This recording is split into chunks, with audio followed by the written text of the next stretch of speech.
For years, al-Shabab, the al-Qaeda-linked militant group, has been trying to overthrow the weak Somali government. Homegrown but with established links to al-Qaeda, Shabab's threats of regional terror were believed to be limited. That its bark was worse than its bite. No longer. Al-Shabab has claimed responsibility for Uganda's deadly terror attacks that officials here confirm as suicide bombings. And that has them worried. It's very difficult, if not impossible, to defend against this particular kind of attack. Suicide bombers can blend in with any group. The borders are fairly porous, as you know, in Africa. Porous borders are particularly true of Uganda, a major trade hub in East Africa, making it relatively easy for terrorists to enter and to leave.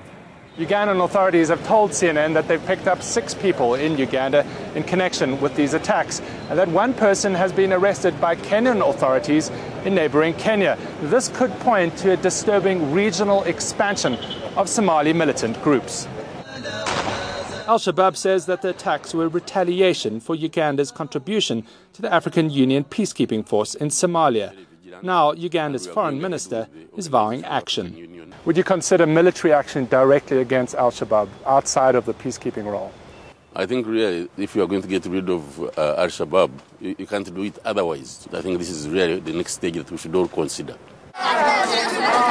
Western governments believe that the best option for a safe Somalia is the African Union force, but it's underfunded, under-equipped, and faces a hostile environment.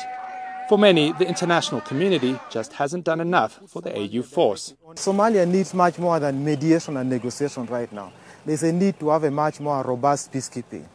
And that kind of robust peacekeeping force hasn't really been put in place. Analysts believe that without effective peacekeeping in Somalia, the failed state will continue to spiral into chaos. And more attacks by al-Shabab in the region wouldn't be a matter of if, but when. Dave McKenzie, CNN, Kampala, Uganda.